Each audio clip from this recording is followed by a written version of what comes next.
ইতালির রোমে world food ফোরামের সাইডলাইনে তরুণ কৃষি উদ্যোক্তাদের জন্য সামাজিক ব্যবসা তহবিল গঠনের আহ্বান জানিয়েছেন প্রধান উপদেষ্টা অধ্যাপক ডক্টর মোহাম্মদ ইউনূস। আগের দিন আইএফএড প্রেসিডেন্ট আলভারো লারিওর সঙ্গে বৈঠকে তিনি এই প্রস্তাব দেন। প্রধান উপদেষ্টা বলেন, এই তহবিল কৃষি স্বাস্থ্য উদ্যোক্তা তৈরিতে ভূমিকা রাখবে। এ সময় গভীর সমুদ্র মৎস্য আহরণ, আম কাঁঠাল রপ্তানি, জলবায়ু সহনশীল কৃষি ও দুগ্ধ শিল্পে সহযোগিতার বিষয়ে আলোচনা হয়। বৈঠকে বাংলাদেশের সামাজিক ব্যবসা উদ্যোগে সহযোগিতার আগ্রহ প্রকাশ করেন আইএফএড প্রেসিডেন্ট। রোববার ওয়ার্ল্ড ফুড ফোরামের বৈঠকে যোগ দিতে ইতালির রোমে পৌঁছান প্রধান উপদেষ্টা। এ সময় তাকে স্বাগত জানান দেশটিতে নিযুক্ত বাংলাদেশের রাষ্ট্রদূত এটিএম রকিবুল হক।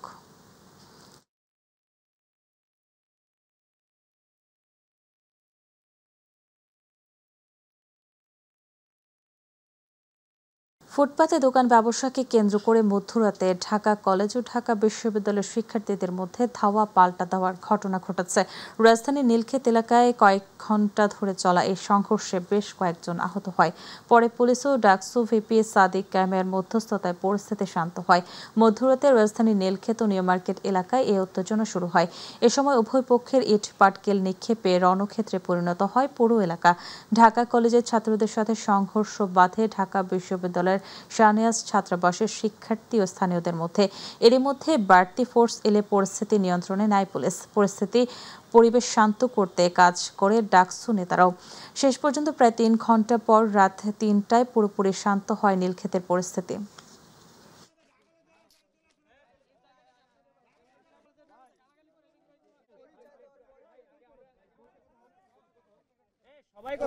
ফুটে দোকান বসানোকে কেন্দ্র করে আসলে এই সংঘর্ষের সূত্রপাত হয়েছে। ঢাকা কলেজ এবং ঢাকা ভার্সিটির স্টুডেন্টদের মাঝে ধাওয়া পাল্টা ধাওয়া হয়েছে। আর পরিস্থিতি নিয়ন্ত্রণে আমাদের পুলিশের পক্ষ থেকে পর্যাপ্ত সংখ্যক অতিরিক্ত ফোর্স মোতায়েন করা হয়েছিল। বর্তমানে পরিস্থিতি স্বাভাবিক রয়েছে। ৩ দফা দাবি আদায় আজ থেকেই কর্মবিরতির ডাক দিয়েছেন এমপিওভুক্ত শিক্ষকরা। রোববার রাতভর কেন্দ্রীয় শহীদ মিনারে অবস্থান করে তারা বলেন, দাবি আদায় না হওয়া পর্যন্ত কর্মসূচি চালিয়ে যাবেন তারা। দীর্ঘদিনের দাবি আদায়ে রোববার এমপিওভুক্ত প্রতিষ্ঠানের শিক্ষকরা জাতীয় প্রেসক্লাবের সামনে জড়ো হলে তাদের ছত্রভঙ্গ করে দেয় পুলিশ। এর প্রতিবাদে এমপিওভুক্ত শিক্ষকরা কেন্দ্রীয় শহীদ মিনারে সমবেত হন। বাড়ি ভাড়া হিসেবে মূল বেতনের ২০% ভাতা সহ ৩ দফা দাবিতে লাগাতার কর্মবিরতির ডাক দেন। বিভিন্ন জেলা থেকে আসা শিক্ষকরা ভালোভাবে বেঁচে থাকার জন্য তোলা দাবি আদায়ে খোলা আকাশের নিচে শহীদ মিনারে রাত কাটান। পুলিশি হামলার প্রতিবাদে আজ থেকে পূর্ণ কর্মবিরতির ঘোষণাও দেন তারা। জুলাই গণ অভ্যুত্থানে সংঘটিত মানবতা বিরোধী অপরাধের মামলায় শেখ হাসিনা সহ ৩ আসামির বিরুদ্ধে দ্বিতীয় দিনের যুক্তিতর্ক উপস্থাপন করা হবে আজ। বিচারপতি গোলাম মুর্তজা মজুমদারের নেতৃত্বাধীন ট্রাইব্যুনাল ১-এর যুক্তিতর্ক উপস্থাপন হবে। গতকাল শুরুতে যুক্তিতর্ক তুলে ধরেন চিফ প্রসিকিউটর তাজুল ইসলাম। সেই সাথে বিচার কাজ সরাসরি সম্প্রচার করা হবে। শুরুতে আওয়ামী লীগের ৭২-এর দুঃশাসনকাল তুলে ধরেন চিফ প্রসিকিউটর। বলেন, সেখান থেকে শুরু হয় ফ্যাসিবাদের উত্থান। বাকশাল ব্যবস্থা কায়েম করে রক্ষী বাহিনী দিয়ে ৩০,০০০ মানুষকে যে প্রক্রিয়ায় হত্যা করা হয়, একই পদ্ধতির টানা ১৭ বছর প্রয়োগ করেন হাসিনা। আরও উঠে আসে বিচার বিভাগ ধ্বংস, পিলখানা হত্যাকাণ্ড ঘটিয়ে সামরিক বাহিনীর মনোবল ধ্বংস, গুম ও ক্রসফায়ারের ইতিহাস। আসামিদের বিরুদ্ধে সর্বোচ্চ শাস্তির দাবি জানান প্রসিকিউশন।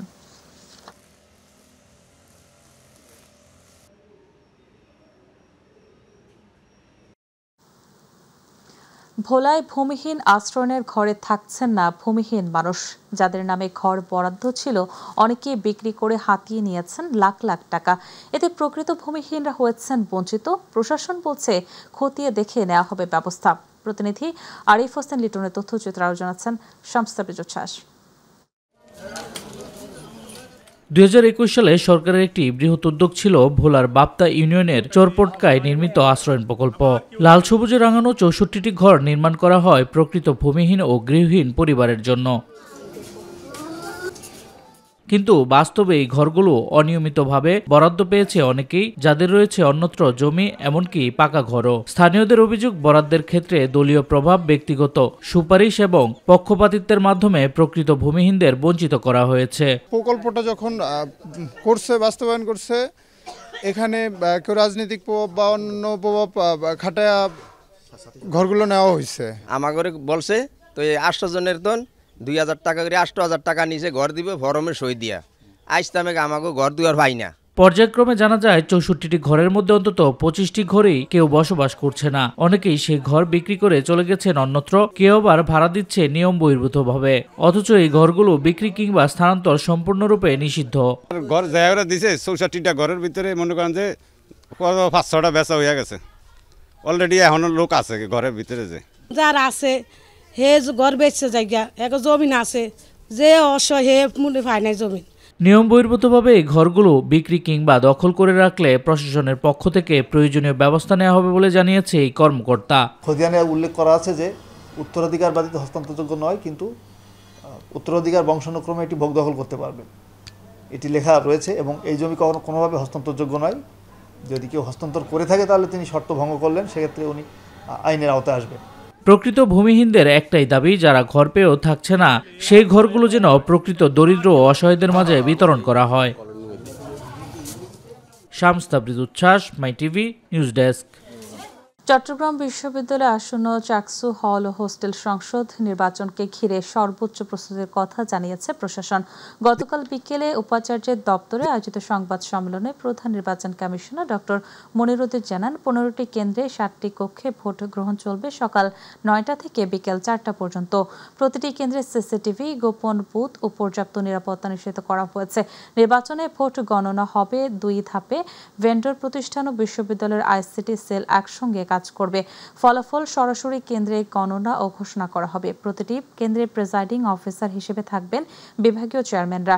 নিরাপত্তায় থাকবে সেনাবাহিনী, র্যাব, পুলিশ, মোবাইল কোর্ট সহ 4 স্তরের নিরাপত্তা বলয়। ক্যাম্পাসে পরিচয়পত্র ছাড়া প্রবেশ নিষিদ্ধ থাকবে। এটাকে আমরা মেগা কনভোকেশনের মতো এই চাকসু নির্বাচনও দীর্ঘ প্রতীক্ষিত। এটা যদি আমরা স্বচ্ছতার সাথে, ন্যায্যতার সাথে আমরা নির্বিঘ্নভাবে একটা ইনক্লুসিভ নির্বাচন উপহার দিতে পারি, ছাত্রছাত্রীরা যেরকম উপকৃত হবে, আমাদের চট্টগ্রাম বিশ্ববিদ্যালয়ের ইমেজ সারা বাংলাদেশে ছড়িয়ে পড়বে এবং প্রমাণিত হবে যে আমরা ভালো নির্বাচন করার যোগ্যতা রাখি এবং আমরা সেটা প্রমাণ করব। রাজবাড়ীর দৌলতদিয়া ফেরিঘাট সংকটের কারণে যাত্রী ও যানবাহন পারাপার মারাত্মকভাবে বিঘ্নিত হচ্ছে। এতে ঘাট এলাকায় যাত্রী ও যানবাহনের চালকদের চরম ভোগান্তি বেড়েছে। কাগজ কলমে 7টি ফেরিঘাটের কথা থাকলেও বাস্তবে শুধুমাত্র 2টি ফেরিঘাট সচল থাকায় প্রতিনিয়ত দুর্ভোগ পোহাচ্ছেন হাজার হাজার যাত্রীসহ চালকরা। তবে সংশ্লিষ্ট কর্তৃপক্ষের ব্যাপারে যেন উদাসীন, এখানে নজর নেই কারো। প্রতিনিধি শেখ মোমিনের তথ্য ও চিত্রে বিস্তারিত জানাচ্ছেন জুবাইর রহমান। দক্ষিণ পশ্চিম অঞ্চলের 21 জেলার প্রবেশদ্বার রাজবাড়ীর দৌলতদিয়া ঘাট, অথচ এই গুরুত্বপূর্ণ ঘাটে ফেরি সংকট এখন চরমে। প্রতিদিন দুপুর থেকেই 0 পয়েন্ট থেকে শুরু করে মহাসড়কের 1 থেকে 2 কিলোমিটার এলাকা জুড়ে তৈরি হচ্ছে দীর্ঘ যানজটের। বর্তমানে মোট 7টি ফেরিঘাটের মধ্যে 3 ও 4 নম্বর ফেরিঘাট চালু রয়েছে, আর মাত্র এই 2টি ঘাট দিয়েই যাত্রী ও যানবাহন চলাচল করছে। ঘাটটা যদি বাড়াতো বা 2টা জায়গায় যদি 4টা হতো বা 5টা হতো, তাহলে আসলে সাধারণ জনগণ বা আমাদের সবার ভালো হতো। মাস ধরে এই ঘাটের এই অবস্থা। আগে 4টা-5টা ঘাট চালু ছিল, এখন মাত্র 2টা ঘাট চালু হয়েছে। ফেরিঘাটগুলো সবগুলো চালু করে দিলে জনগণের অনেক সুবিধা হইতো, যাতায়াতের সুবিধা হইতো, সময়টা মেনটেন হতো। 7টা ঘাটের মধ্যে মনে করেন 2টা ঘাট চলে, সব বালুতে আটকায় গেছে, যাত্রীর ভোগান্তি, কষ্ট। এখন তো পদ্মা সেতু হয়ে গেছে, এরকম তো জ্যাম থাকে না, শুধু ঘাট 7টা ঘাট 2টা ঘাট চলতেছে। আমরা চাই ঘাট পুরোপুরি চলুক, আসুক, আমরা চলে যাই। শীঘ্রই অন্য ঘাট চালুর কার্যক্রম চলছে বলে জানিয়েছে সংশ্লিষ্ট কর্তৃপক্ষ। এটা পর্যায়ক্রমে কাজ হয় যে 2টা ঘাট সবসময় তৈরি করে রাখতে হয়, পাশাপাশি 7 নম্বরটাও চালু প্রক্রিয়া দিয়ে ডেজিংটাও প্রায় 2 দিন করে ডেজিং হয়ে যাবে। ডেজিং হলে 7 নম্বর ঘাটটাও মোটামুটি দিয়ে দিই। 3 এবং 4 নম্বর 2টি ঘাট সচল আছে, ফেরিগুলি লোড আনলোড হচ্ছে এবং 7 নম্বর ঘাটে ড্রেজিং চলমান আছে। আর এটি ঋতুচক্রের সাথে সম্পর্কিত বিষয়। বর্ষাকাল চলে গেলে নদীতে পানি কমতে শুরু করে, তখন ড্রেজিং করা হয়। নিয়মিত ঘাট রক্ষণাবেক্ষণ না থাকায় যেমন সংকট তৈরি হচ্ছে, তেমনি এর প্রভাব পড়ছে পুরো দক্ষিণ পশ্চিমাঞ্চলের যোগাযোগ ব্যবস্থায়। বিষয়টি দ্রুত সমাধানের কার্যকর পদক্ষেপ চায় যাত্রীরা। জুবাইর রহমান, মাই টিভি নিউজ। দেশের দক্ষিণ পশ্চিমাঞ্চলের একটি গুরুত্বপূর্ণ জেলা সাতক্ষীরা। প্রাকৃতিক সম্পদ, পর্যটন এবং শিল্পের সম্ভাবনা থাকলেও এ জেলা আজও উন্নয়ন বৈষম্যের শিকার। স্বাধীনতা 54 বছর পার হলেও বড় কোনো উন্নয়ন প্রকল্প বাস্তবায়ন হয়নি এ জনপদে। তবে জেলা প্রশাসক মনে করেন, উন্নত যোগাযোগ ব্যবস্থা, অবকাঠামোগত উন্নয়ন করতে পারলে এ জেলা বাংলাদেশের অর্থনীতিতে আরও বড় ধরনের ভূমিকা রাখবে। প্রতিনিধি ফয়জুল হক বাবুর পাঠানো তথ্যচিত্রে আরও জানাচ্ছেন আতিকুর রহমান তিতাস। দেশের দক্ষিণ পশ্চিমের অবহেলিত জনপদ সাতক্ষীরা প্রাকৃতিক সৌন্দর্য, অর্থনৈতিক সম্ভাবনা আর ক্রীড়াঙ্গনে সাফল্য থাকা সত্ত্বেও এই জেলার মানুষ বছরের পর বছর ধরে ভুগছে উন্নয়ন বৈষম্যে। জেলার ৮০% সড়ক এখনও অনুন্নত, বিশেষ করে শ্যামনগরের ২ দ্বীপ ইউনিয়ন গাবুরা ও পদ্মপুকুর। সেখানে নেই কোনো পাকা রাস্তা, স্বাস্থ্য ব্যবস্থা ও বিশুদ্ধ পানির নিশ্চয়তা। কাদামাটির রাস্তা আর দুর্ভোগ যেন এখানকার মানুষের নিত্যসঙ্গী। প্রতি বছর এই নদী ভাঙার হয়, প্রতি বছর এখানে তোমার কলজার বানতে হয়, প্রতি বছর মাটি দিয়ে বস্তা দিতে হয়। খাবার পুকুর নেই ভালো এবং স্বাস্থ্যসেবা রাস্তাঘাটও পাকা নেই। এখানে গাবুরা এবং পদ্মপুকুরে কোনো পিচ রাস্তা কিংবা কোনো কার্পেটিং রাস্তা নাই। শ্যামনগরের এমনও মানুষ আছে যারা শ্যামনগর এখনো দেখে নাই, তো রাজধানী ঢাকা তো অনেক দূরের কথা, সাতক্ষীরাও তাদের কাছে অনেক স্বপ্ন। আমাদের শ্যামনগরের মানুষ যাতে তাদের মৌলিক চাহিদাগুলো পূরণ করতে পারে সেই বিষয়ে বাংলাদেশ সরকার পদক্ষেপ গ্রহণ করবে। জেলাটিতে রয়েছে সুন্দরবন, যা পর্যটনের অপার সম্ভাবনা তৈরি করতে পারে। রয়েছে চিংড়ি ও কাঁকড়া শিল্প, যা বৈদেশিক মুদ্রা অর্জনে দেশের অর্থনীতিতে বড় অবদান রাখছে। তবু অনুন্নত যোগাযোগ ব্যবস্থা, পর্যটন অবকাঠামোর অভাবে এই সম্ভাবনা কাজে লাগানো যাচ্ছে না। এই জেলার অধিকাংশ রাস্তায় কাঁচা, এই জেলার মানুষ নানাভাবে দুর্ভোগের শিকার হচ্ছে। সুন্দরবনের কথা চিন্তা করুন, এটা আমাদের সবচেয়ে বৃহত্তম ফরেস্ট আর কি এশিয়ার ভেতরে, কিন্তু সেই ফরেস্টে যে ট্যুরিস্টরা আসবে সেই রাস্তাটাই নাই। আমাদের চিংড়ি রয়েছে জিআই পণ্য হিসেবে, চিংড়ি কিন্তু আমরা ইউরোপে সবচেয়ে বেশি রপ্তানি করছি, তাই না? সেখানে কোনো ইকোনমিক জোন নাই, ইকোনমিক অঞ্চলই নাই। সাদা সোনা নামে খ্যাত চিংড়ি, সুন্দরবন, ভোমরা পোর্ট, আমাদের এই জনপদের ফসল, আম সব বিদেশে রপ্তানি হয়ে থাকে, যেগুলো থেকে বাংলাদেশের অর্থনীতি সমৃদ্ধ হচ্ছে। এত সম্ভাবনা, এত অবদান বাংলাদেশের অর্থনীতিতে থাকা সত্ত্বেও এই জেলার উন্নয়নে সেভাবে কোনো পদক্ষেপ গ্রহণ করা হয়নি। এদিকে খেলাধুলার ক্ষেত্রেও পিছিয়ে পড়েছে সাতক্ষীরা। জাতীয় দলের বহু খেলোয়াড় উঠে আসলেও নেই কোনো পর্যাপ্ত খেলার মাঠ বা আধুনিক ক্রীড়া কমপ্লেক্স। সাতক্ষীরা জেলায় একটা ভালো স্টেডিয়াম নাই, এখানে ভালো কোনো মাঠ নাই, মাঠগুলো পানিতে তলিয়ে গেছে এবং এখান থেকে 100 অধিক ন্যাশনাল টিমে খেলা করে ন্যাশনাল জাতীয় পর্যায়ে। এখানে একটা ক্রীড়া কমপ্লেক্স হইলে আমাদের সাতক্ষীরাবাসী উপকৃত হবে। অবকাঠামোগত উন্নয়ন হলে সাতক্ষীরা শুধু সম্ভাবনাময় জেলা নয়, বরং জাতীয় অর্থনীতিতে অন্যতম প্রধান শক্তি হিসেবে পরিণত হবে বলে মনে করেন জেলা প্রশাসক। সবকিছু ক্ষেত্রে কিন্তু জাতীয় অর্থনীতিতে কিন্তু সাতক্ষীরা অবদান রাখছে, কিন্তু সেই অনুপাতে কিন্তু এখানে ডেভেলপমেন্ট কাজটা হয়নি। এই সুন্দরবন কেন্দ্রিক যে রাস্তাটা, যে সড়ক পথে সুন্দরবন সাতক্ষীরা আকর্ষণ, এই রাস্তাটা হয়ে গেলে কিন্তু এখানে কিন্তু বিশাল কিন্তু আপনার সুন্দরবন কিন্তু একটা পর্যটন মানে পর্যটকদের আনাগোনা বেড়ে যাবে। বেনাপোল থেকে আমাদের কিন্তু ওই রেল লাইন এটাও কিন্তু অনুমোদিত হয়েছে, এটাও কাজ শুরু হবে। এই জনপদের মানুষের শিক্ষা, স্বাস্থ্য, উন্নত যোগাযোগ ব্যবস্থা ও বিশুদ্ধ পানির সংকট সহ মৌলিক চাহিদা পূরণে সরকার বিশেষ উদ্যোগ গ্রহণ করবে বলে প্রত্যাশা সাতক্ষীরাবাসীর। আতিকুর রহমান তিতাস, মাই টিভি। এবার গ্রাম বাংলার খবর।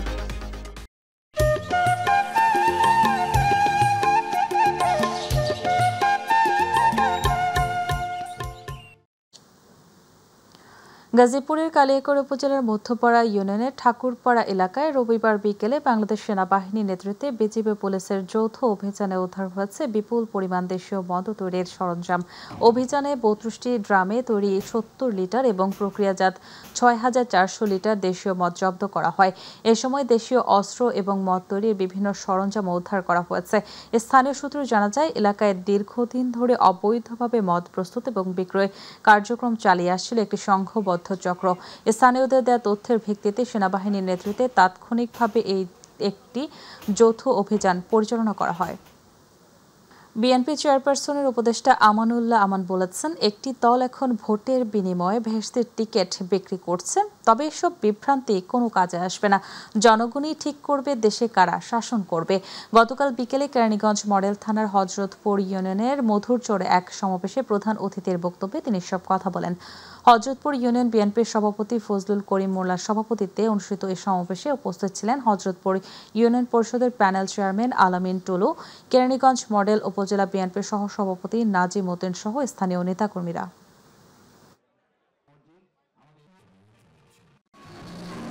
একটা দল গিয়া ভোট চায়, বলে কি যে এই মার্কায় ভোট দিলে জান্নাতে যাবে।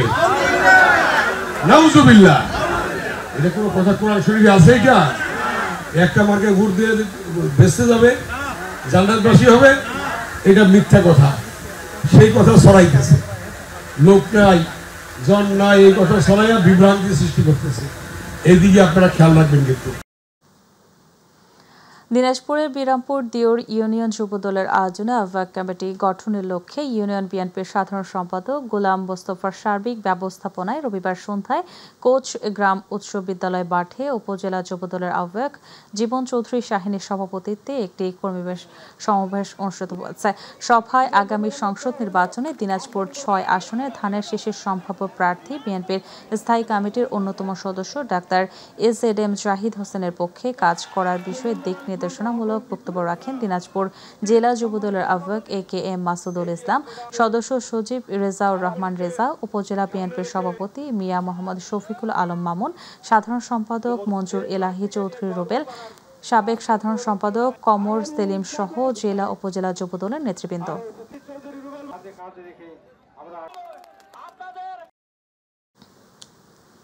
শরীয়তপুর জেলার নড়িয়া উপজেলার কেদারপুর ইউনিয়ন যুবদলের উদ্যোগে গ্রামে গ্রামে ঘুরে বিএনপির ভারপ্রাপ্ত চেয়ারম্যান তারেক রহমানের রাষ্ট্র কাঠামো মেরামতের ৩১ দফা লিফলেট বিতরণ অনুষ্ঠিত হয়েছে।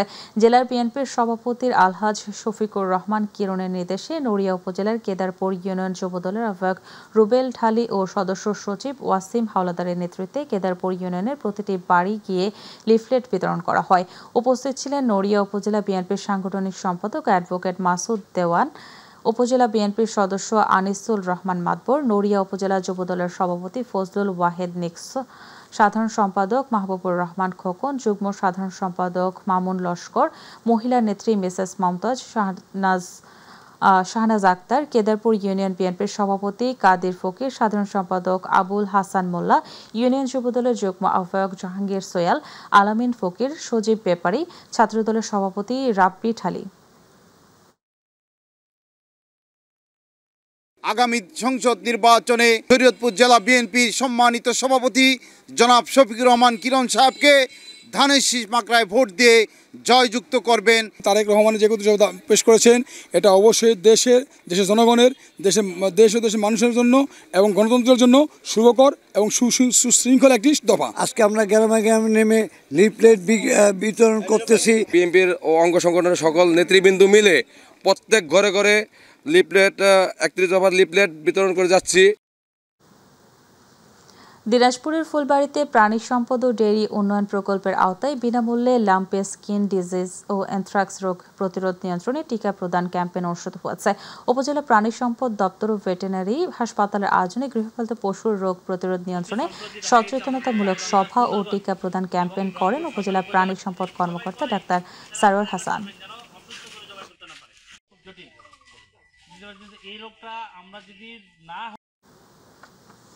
ব্রাহ্মণবাড়িয়ার বাংলাদেশ জাতীয়তাবাদী তৃণমূল দল জেলা কমিটির পরিচিতি সভা অনুষ্ঠিত হয়েছে।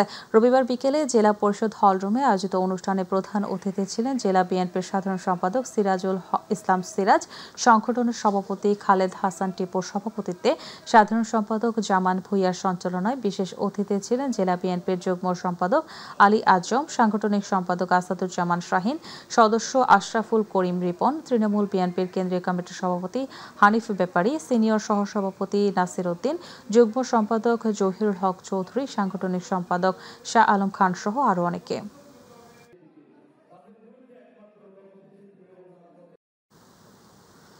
যশোরের অভয়নগর নওয়াপাড়া বাজারের ব্যবসায়ীদের সাথে পেশাজীবীদের জামাতে ইসলামীর মতবিনিময় সভা অনুষ্ঠিত হয়েছে। নওয়াপাড়া ইনস্টিটিউটের অডিটোরিয়ামে পেশাজীবীর বিভাগের আয়োজনে পেশাজীবীর বিভাগের সভাপতি গোলাম মোস্তফার সভাপতিত্বে উপজেলা সেক্রেটারি মহিউল ইসলামের সঞ্চালনায় এই মতবিনিময় সভায় প্রধান অতিথি হিসেবে উপস্থিত ছিলেন জেলা আমির অধ্যাপক গোলাম রসুল। সভায় বিশেষ অতিথি হিসেবে উপস্থিত ছিলেন জেলা শাখার সহকারী সেক্রেটারি অধ্যাপক গোলাম কুদ্দুস, উপজেলা আমির সর্দার শরীফ হোসেন, যশোর শাখা IBWF এর সহ সভাপতি শেখ মতিয়ার রহমান। আপনাদের সার্বিক সহযোগিতায় দিনাজপুরের Parbatipur technical and agriculture college কেন্দ্রে নির্দিষ্ট সময়ের পর এসএসসি সমমান পরীক্ষা নেওয়ার ঘটনায় মাইটিভিতে সংবাদ প্রচারের পর বিষয়টি নজরে আসে সংশ্লিষ্ট কর্তৃপক্ষের। পরে এই ঘটনায় কেন্দ্রটি বাতিল ঘোষণা করা হয়। সম্প্রতি বাংলাদেশ কারিগরি শিক্ষা বোর্ডের উপপরীক্ষা নিয়ন্ত্রক প্রকৌশলী জাকারিয়া আব্বাসী স্বাক্ষরিত এক আদেশে Parbatipur technical and agriculture college কেন্দ্রে পরীক্ষায় অংশগ্রহণকারী সকল প্রতিষ্ঠানের জন্য নতুন করে পার্বতীপুর সরকারি টেকনিক্যাল স্কুল অ্যান্ড কলেজ কেন্দ্র নির্ধারণ করা হয়। বিষয়টি নিশ্চিত করেছেন প্রতিষ্ঠানের অধ্যক্ষ আহসান হাবিব।